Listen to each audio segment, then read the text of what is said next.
We like to tell the untold stories. Stories that shed light on the parts of SoCal society that you don't otherwise see. We all are very, very different, but we are all so connected. Hello, I'm Val Zavala. Welcome to this special report from SoCal Connected on the massive gas leak near Porter Ranch.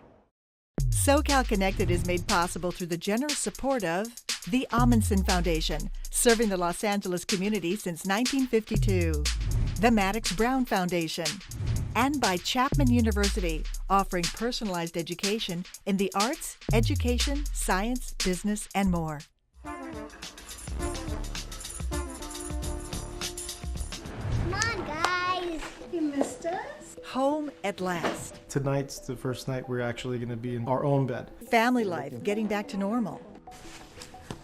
After the worst natural gas disaster in U.S. history, This will never happen again. the leak is now sealed, but does it end here? Is the mountain going to blow up? And that's been the number one thing everyone's been worried about. It cannot explode. What's the impact on property values? I want you, Mr. Cho, to buy my house for $850,000. And our environment? The problem is just the global effect of adding this much methane into the environment. And what does it mean for our energy future? Aliso Canyon holds 2 months of supply for all of Southern California. Those are the questions we'll be answering tonight in this special report from SoCal Connected on the natural gas leak near Porter Ranch. Derek Shore has our story.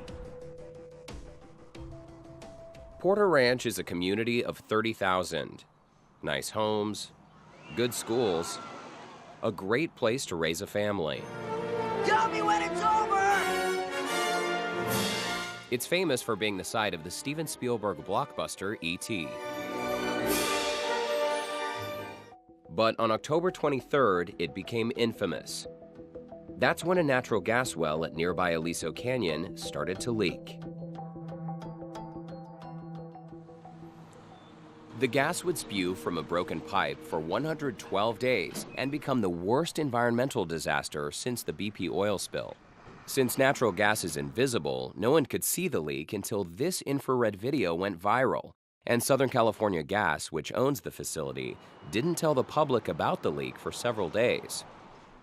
It wasn't long before concerned residents began moving out of their homes.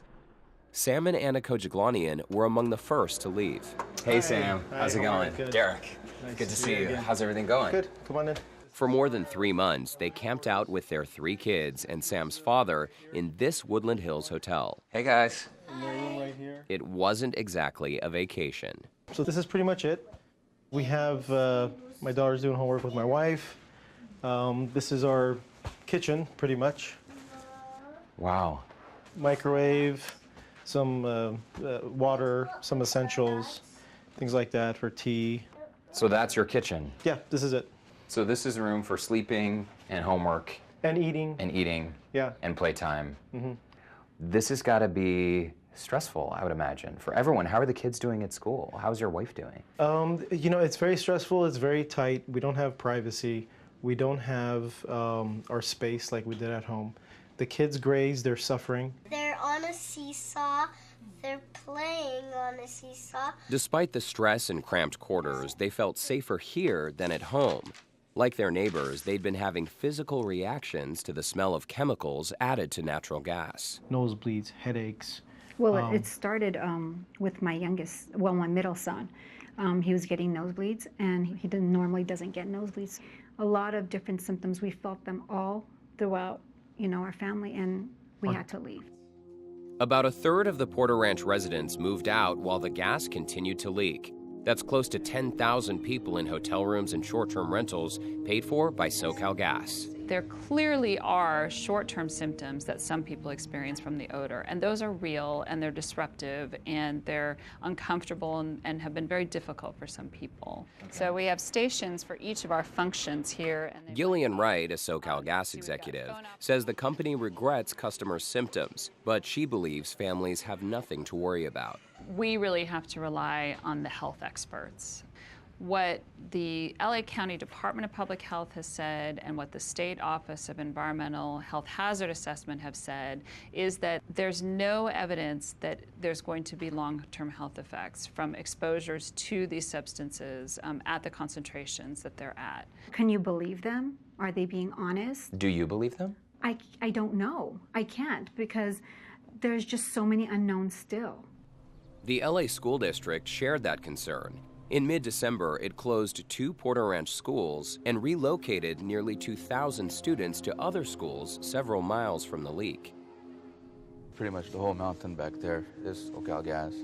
Gabriel Canlin moved out of his home and into the role of community activist. Never did I ever think I'll be standing here today, making my calls to SoCal Gas to stop the leak and shut it down. So when you purchased the land and built your home, you had no idea that a gas well was here? No idea at all. Normally, Gabriel runs a small business, but throughout the crisis, instead of filling orders, he monitored air quality data. When you have a reading like this on the chart, I would imagine the methane smell is... It smells like strong rotten eggs. Strong rotten mixed eggs. with sulfur. There has not been any long-term testing on mercaptan, the benzene, the methane. So that part worries me significantly. Because no one really knows. No one really knows what the long-term effects could be. Exactly. So we're pretty much test objects in Porter Ranch. Let's go look at our well. Wow, so you can really see this from your front yard? It's right up there, the one with the red top. Wow. I think it's about a mile, maybe a little bit more. Close enough. Close enough. A little too close, I'd say. Too close for comfort. Maureen Capra has a direct view of Aliso Canyon. She also believes she got sick from smelling the chemicals in the gas, and yet she decided to stay. Why have you not chosen to leave? This is my home. I've been here 40 years. It's hard for me to leave my home, and I don't want to go sit in a hotel. Instead, she remained indoors as much as possible. So it's like staying in prison. She took precautions to keep the outside air outside. So this is one of 4 air purifiers that we have. And when we first turned them on, the blue light was red, and it took about a day before it turned blue, and the blue means the air quality is good in here. SoCal Gas paid for air purifiers. I've never seen a device like this. This is attached to your furnace? Right, it's the air scrubber. It scrubs the air. A device that uses a UV light to clean the air, and weather stripping on the doors. Do you think that that stuff actually is working and protecting your health? To a degree, yeah. About a week after we got these, our nosebleed stops. So I do So you think they're working? I think it's working.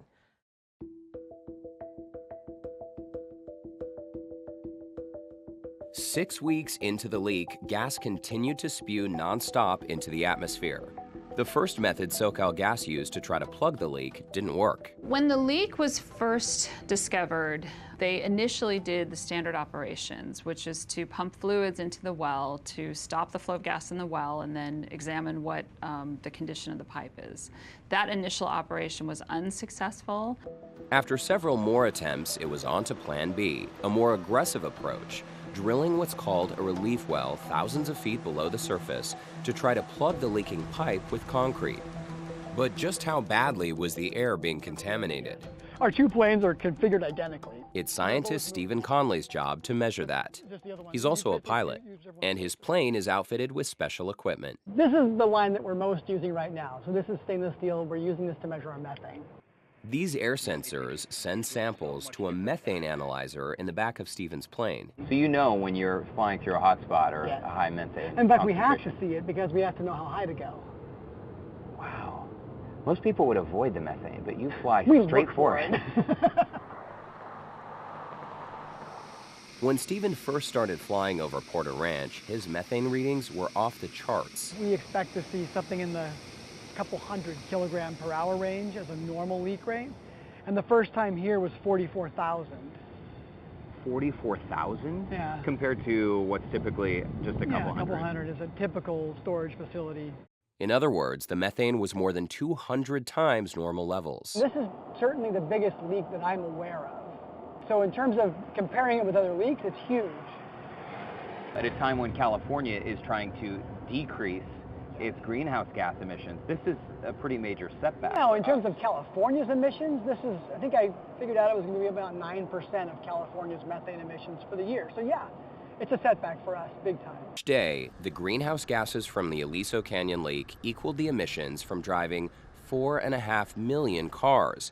And methane is one of the worst chemicals for the environment, 25 times worse than carbon dioxide. But SoCalGas promises to make up for it. In December, our CEO sent a letter to the governor committing, even before the leak was stopped, that we were going to mitigate the entire greenhouse gas impact of the leak, and that was going to be done at the expense of our shareholders, that we would pay for the cost of that mitigation. But how do you recapture methane that is already out there? The short answer is, you can't. You're not getting that methane back. Once it's out there, it's out there. The genie is out of the bottle. But it is true that you can, in a way, undo that damage by just, all methane is the same, so you can just go capture some other methane source. SoCalGas says its plan to counteract the environmental damage is still in the works. I can't tell you today what those steps are going to be because we have to complete our investigation. But our focus is to know and learn and apply what it takes to make sure it never happens again.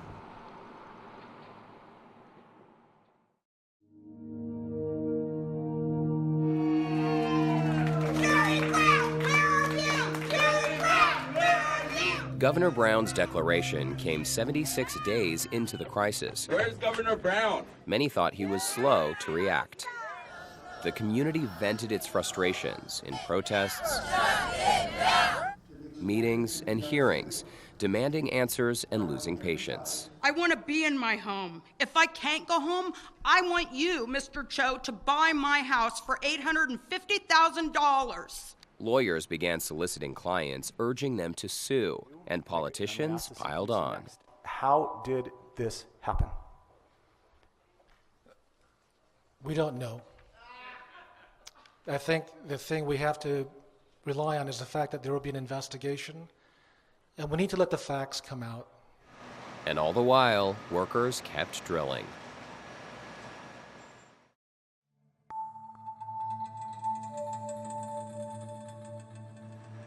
At Aliso Canyon, the drilling crew finally reached the leaking well, more than 8,000 feet below the ground.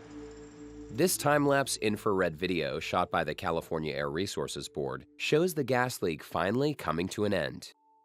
At the SoCalGas Emergency Operations Center, emails and calls went out to customers, alerting them of the news. With emails today, we sent out 54,000.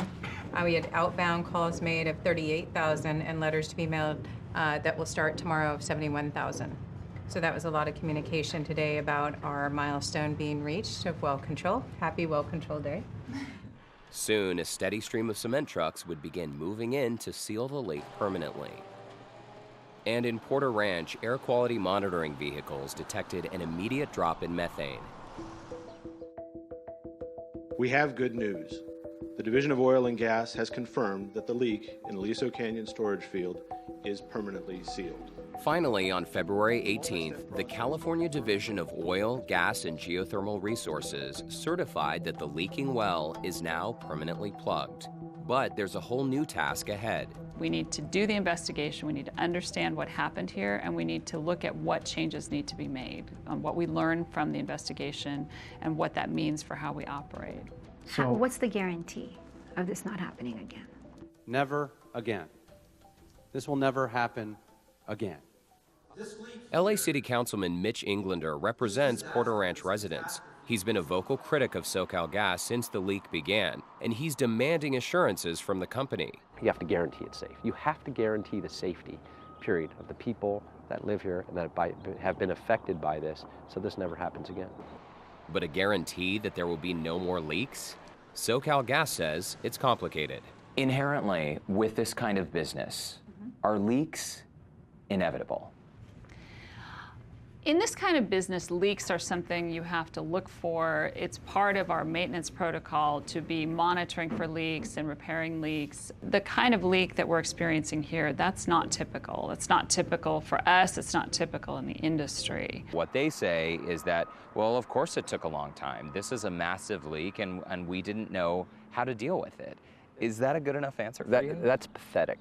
The fact is, they knew they had wells with erosion. The fact is, they knew they only had one system or process in place. This is their business.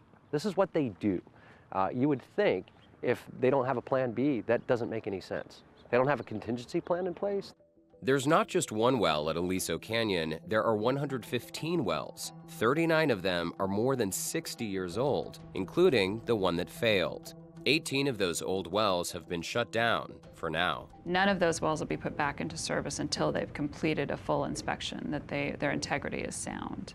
The 18 wells they talk about that they voluntarily took offline, they checked them recently and found 16 or so of those were leaking, which is why they took them offline. They failed. They don't have safety valves. They removed the safety valve off this well back in the 70s, and nobody really knows why. None of that information is disclosed. Safety valves are not required by law. The councilman says another glaring problem is no leak detectors. They're not required either. Why is there not some fail-safe, foolproof system that would automatically sound an alarm or send an alert that gas is escaping? Clearly, there are more things to look at given what happened with this leak, and I'm confident that we're going to learn more about other types of alert technologies. As part of Governor Brown's emergency declaration, Aliso Canyon and all other gas storage facilities must follow new rules. Daily testing, increased inspections of mechanical integrity of the wells in these fields, and comprehensive emergency management planning. While the inspections move forward, legal fees are adding up. Lawsuits, both civil and criminal, will take years to play out. There are 25 major lawsuits and class action lawsuits that have already been filed. Under discovery, we're going to learn a lot.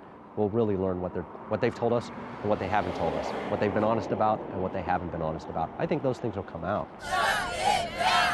But most Porter Ranch residents want action now. They're demanding Aliso Canyon be shut down completely. Our safety is more important than natural gas and fossil fuels. Our lives are more important. Gabriel Canlin is especially concerned about health issues. During the leak, his daughter broke out in rashes. I don't want to worry about wells. This city, I want to be the prime example of what the world can do. Let's see. But is it practical to shut down Aliso Canyon? What about the needs of SoCal gas customers? Could we do without this source of energy? Aliso Canyon is a really critical part of the energy infrastructure in Southern California, and particularly for the Los Angeles basin. Aliso Canyon holds 86 billion cubic feet of gas, and to put that in context, that's 2 months of supply for all of Southern California. Natural gas allows you to cook your food and heat your home, but it's also used to fuel electric plants, and that electricity serves 21 million customers in the LA basin and beyond. That supply helps the area avoid blackouts. Particularly for the Los Angeles Department of Water and Power, for their power plants in the LA basin, they rely on Aliso Canyon for their supply and reliability on the hottest days in the summertime. SoCal Gas also points out solar energy and wind power depend upon good weather and available daylight. Not so with natural gas. It flows day or night. Bottom line, as an energy source, Aliso Canyon is critical.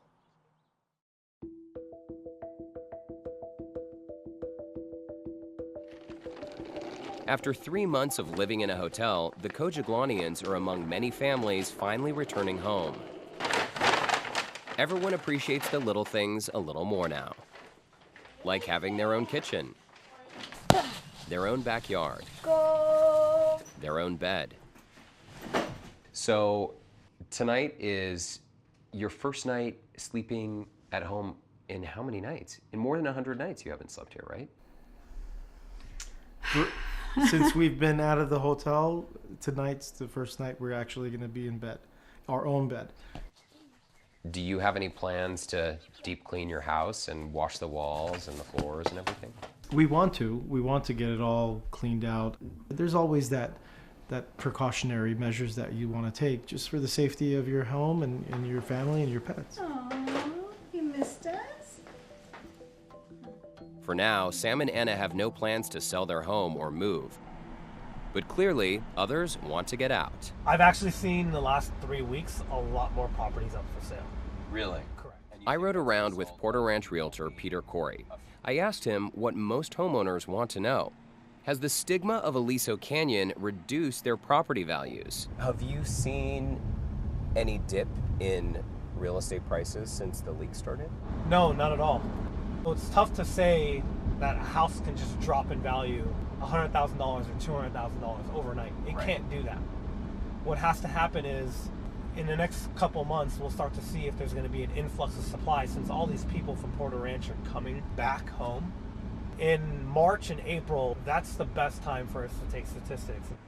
One thing that could protect property values is obvious: the houses themselves. The house is not damaged, so it's not like a snowfall or a flood or a fire where the house is not livable anymore. The house is still standing, it's still in good shape. Here's another positive. Despite the gas leak, development in Porter Ranch has not slowed. Construction crews continue to work feverishly on 1,000 new homes near Aliso Canyon. But there is something a lot of people are worried about. Is the mountain going to blow up? And that's been the number one thing everyone's been worried about. I have one homeowner that's specifically afraid. He's like, I don't want to be in this anymore. I'm done. And that homeowner is selling his or her home? Yes, and he doesn't care what loss of value he takes. He said, I'll deal with it when the time comes. So let me be very clear. It cannot explode. An explosion is not a possibility.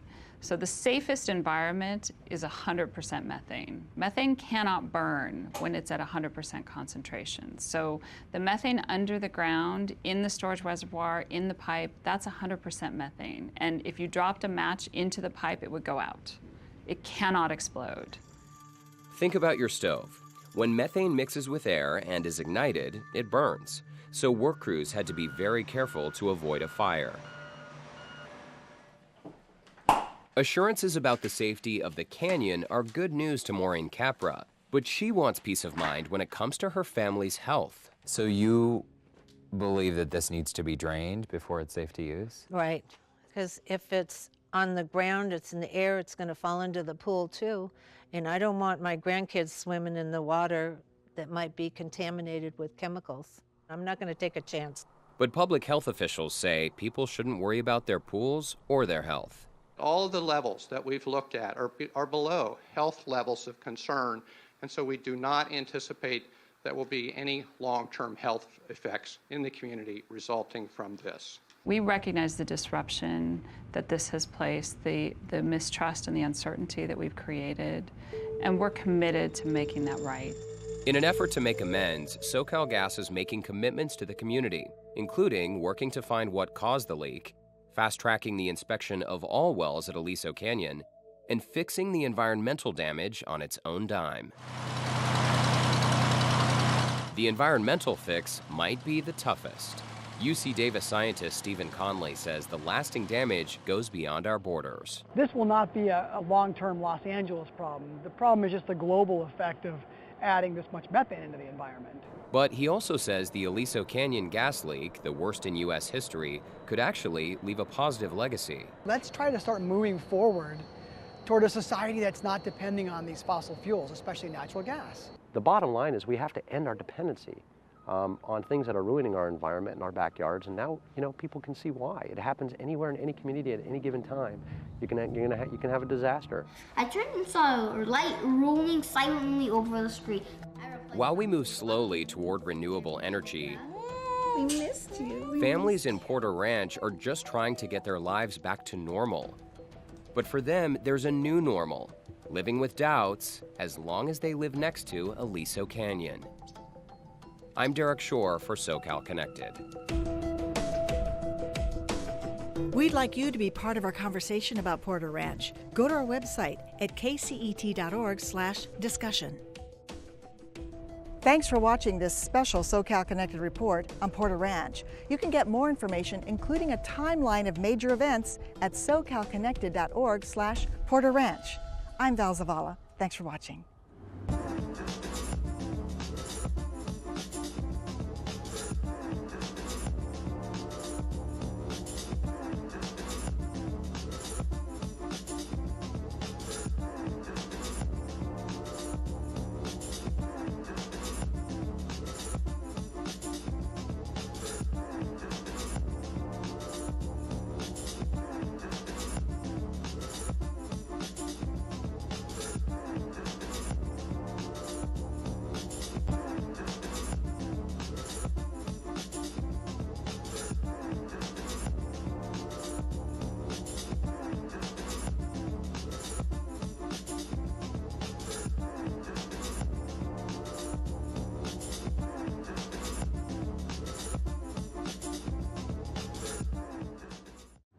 SoCal Connected is made possible through the generous support of the Amundsen Foundation, serving the Los Angeles community since 1952, the Maddox Brown Foundation, and by Chapman University, offering personalized education in the arts, education, science, business, and more.